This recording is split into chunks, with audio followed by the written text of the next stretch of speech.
Elvis Yadav की growth आज के दिन में पीक पर है, बट मैं यहाँ पर ग्रोथ सिगरेट्स की बात करने नहीं आया। I am here to talk about dark cigarettes.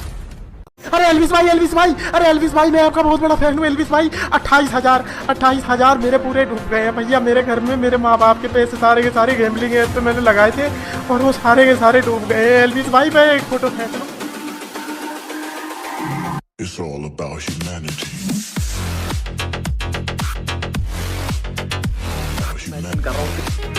बात खत्म उसकी। तो बदमाश है, अरे ये तो बदमाश है।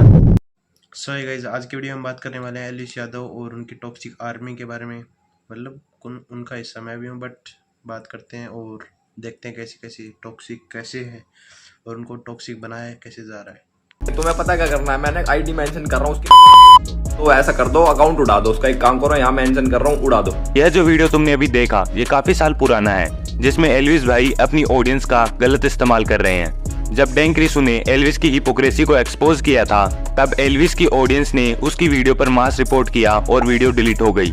पर जब ध्रुव राठी की ऑडियंस ने एल्विस भाई पर मास रिपोर्ट किया, तब उनके ह्यूमन राइट्स याद आ गए। सॉरी रिसू भाई, but you are not a human.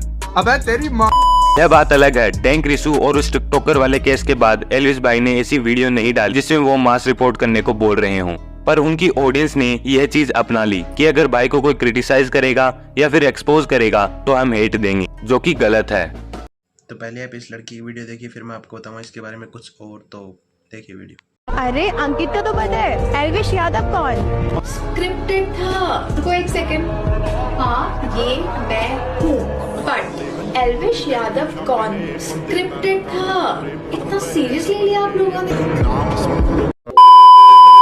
जो आपने वीडियो देखी इस लड़की, तो उसमें इसने ऐसे ही बोल दिया था कि एल्विस यादव कौन, तो उस पर नेगेटिव कमेंट वगैरह आने लग गए। मतलब उनकी आर्मी बोल सकते हो, उनके फैंस पेज से नेगेटिव कमेंट वगैरह आने लग गए, तो दीदी को वीडियो दोबारा बनानी पड़ गई उनकी वजह से। तो इसलिए मैं तुम्हें पहले ही बता दूं, इस वीडियो में ना ही एल्विस भाई को डिफेम किया जा रहा है और ना ही किसी रिलीजन को हर्ट करने की इंटेंशन है।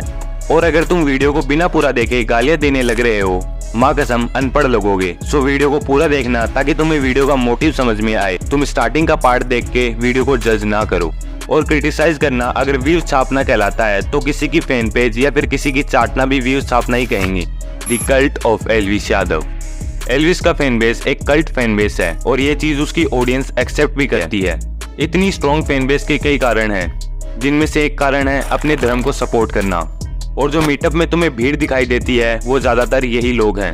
इन्फ्लुएंसर या बंदा आपके धर्म के खिलाफ बोल रहा है तो बहुत ही कम लोग होते हैं जो अच्छे सब्सक्राइबर होने के बाद ओपनली अपने रिलीजन को सपोर्ट करते हैं या फिर अपने रिलीजन को प्रमोट करते हैं। और ये इकलौता रीजन है कि मेरे को एल्विस यादव पसंद है।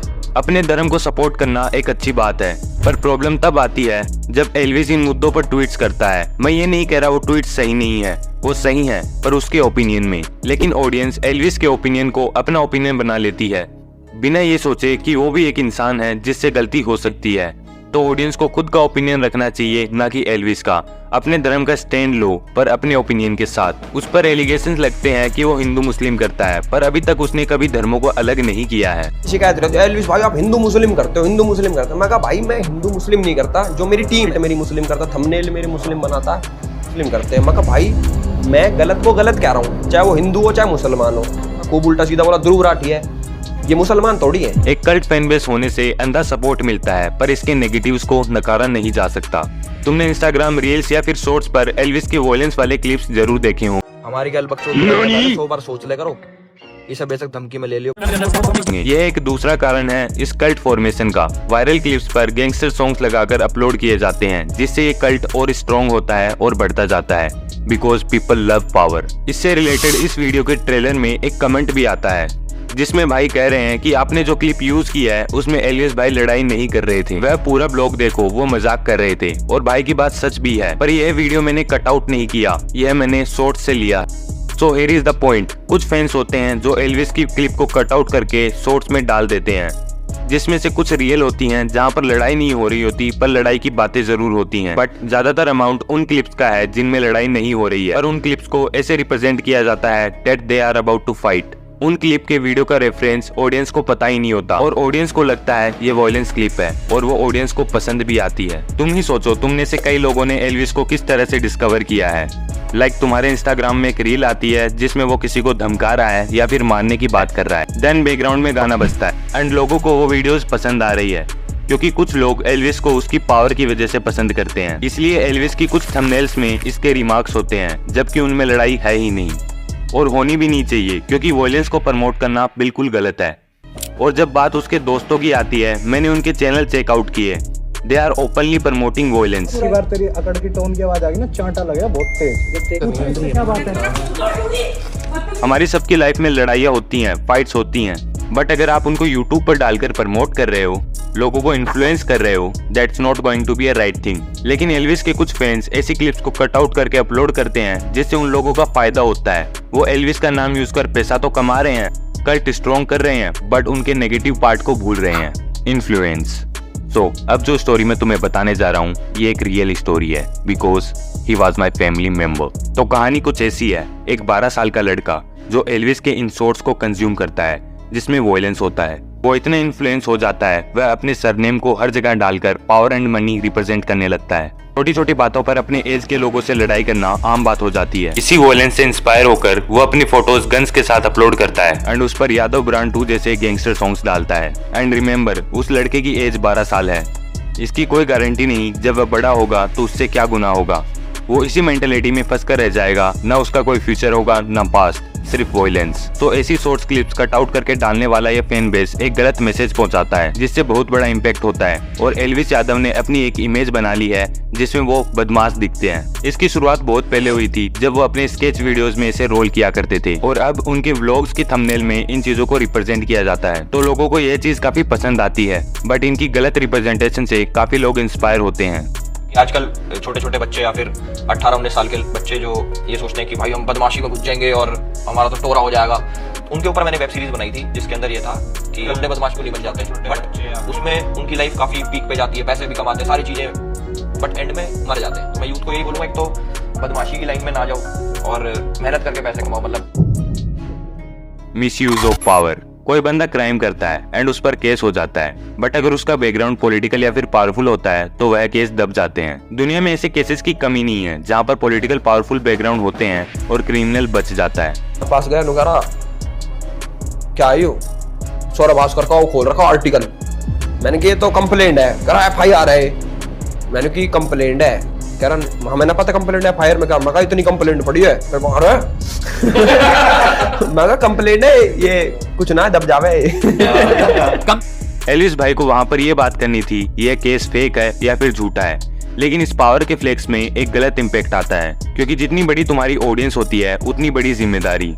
तुम्हारा हर एक शब्द बहुत मैटर करने लगता है। तुम्हारा एक सेंटेंस शायद किसी को गलत करने के लिए इंस्पायर कर सकता है। यह चीज जब इंसान खुद विक्टिम की जगह अपने आप को इमेजिन करे तो अच्छे से समझ में आएगी। लाखों केसेस ऐसे होते हैं पावरफुल बैकग्राउंड होने से बदनामी के डर से रजिस्टर ही नहीं होते।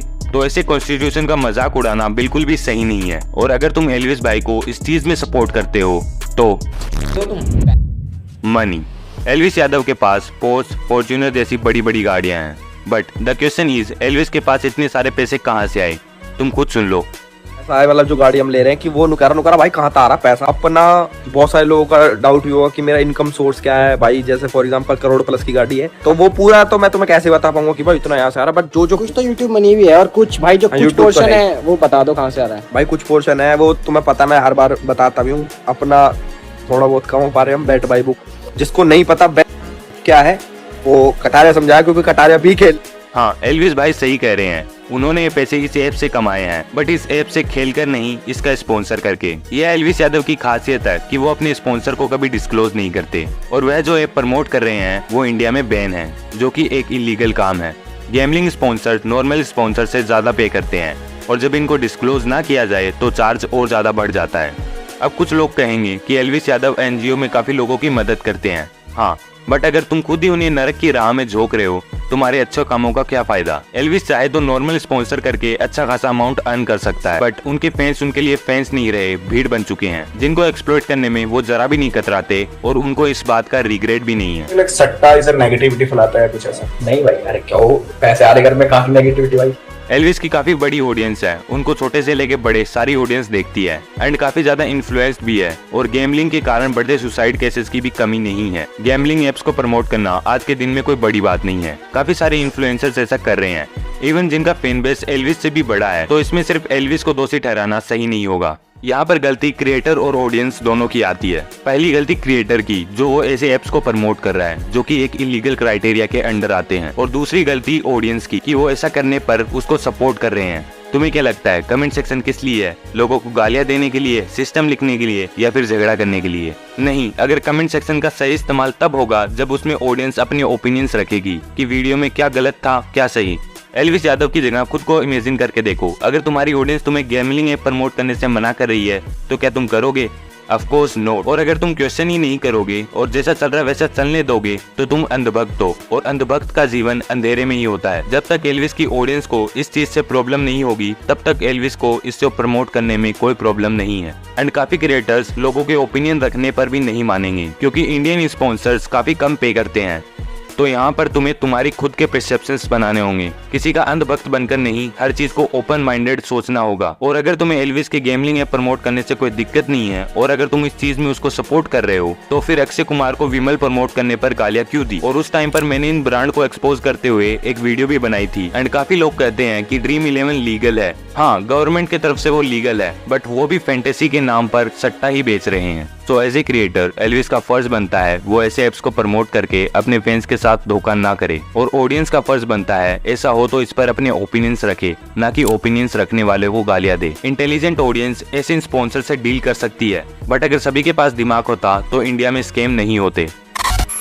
जब एल्विस यादव और ध्रुव राठे की कंट्रोवर्सी हुई थी तो काफी लोगों ने ध्रुव पर रोस्ट बनाए, एक्सपोजेस बनाए और सभी ने अपने ओपिनियंस दिए, पर जनता का क्या ओपिनियन था? मैं बताऊं, जो एल्विस का ओपिनियन था वही जनता का ओपिनियन था। अब तुम क्वेश्चन करोगे जनता का और एल्विस का ओपिनियन सेम कैसे है? Because of supporters influence. Elvis को बड़े बड़े क्रिएटर सपोर्ट करते हैं, उन सभी ने ध्रुव राठे पर एक्सपोज बनाए थे। सभी के एक्सपोज देखे तो सारे ध्रुव के खिलाफ थे, फिर सभी को एल्विस के ओपिनियन सही लगने लगे और ऑडियंस ने एल्विस के ओपिनियन को अपना लिया और बिना कोई रिसर्च किए ध्रुव राठे को गालियां बकने लगे। मैं यहाँ पर ये नहीं कह रहा कि ध्रुव राठे सही था, उसके काफी पॉइंट्स गलत थे, पर इसका मतलब ये नहीं एल्विस के सारे पॉइंट्स सही थे। यहाँ सवाल तुम्हारे ऊपर आता है कि तुम्हारे ओपिनियंस क्या थे। तो इस वीडियो का मोटिव यही है कि तुम कैसे क्रिएटर से क्वेश्चन करो, अपने ओपिनियंस खुद डेवलप करो और बिना किसी कंफर्मेशन एंड रिसर्च के किसी को गालियां ना बको, एंड इन्फ्लुएंस्ड ओपिनियन की जगह खुद के ओपिनियंस बनाओ।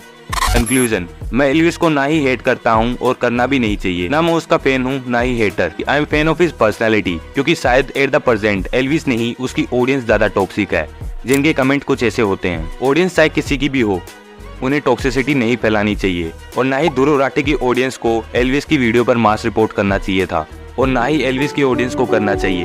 गलतियां सभी में होती है, मुझ में भी होंगी, लेकिन अगर तुम्हें एक अच्छा इंसान बनना है तो खुद की गलतियों को ढूंढना पड़ेगा, जो कि तुम्हें तुम्हारा कल्ट फैन बेस कभी नहीं बता सकता। असली फैन वही है जो अपने इन्फ्लुएंसर की गलतियों को कोट करे, और एक अच्छा इन्फ्लुएंसर वही है जो अपने फैन बेस पावर बिल्ड करने के लिए हेट स्पीच को बढ़ावा ना दे, क्योंकि with great power comes great responsibility. At the end अभी भी तुम अपने ओपिनियंस की जगह कमेंट में गालियां बकने वाले हो। It may be you are suffering from a mental illness. बाकी अगर तुम जानना चाहते गाइस वीडियो पसंद आई तो वीडियो को लाइक, कमेंट, शेयर, सब्सक्राइब सब कुछ कर देना। तब तक के लिए बाय बाय, मिलते हैं अपने नेक्स्ट वीडियो में, और देखते हैं किस पे बनाते हैं वीडियो नेक्स्ट। कुछ कमेंट वगैरह कर देना तुम। हिंदू भाइयों, शेर बनो, जवाब दो। ना शेर बन सको तो शेयर करो, दबा के शेयर करो।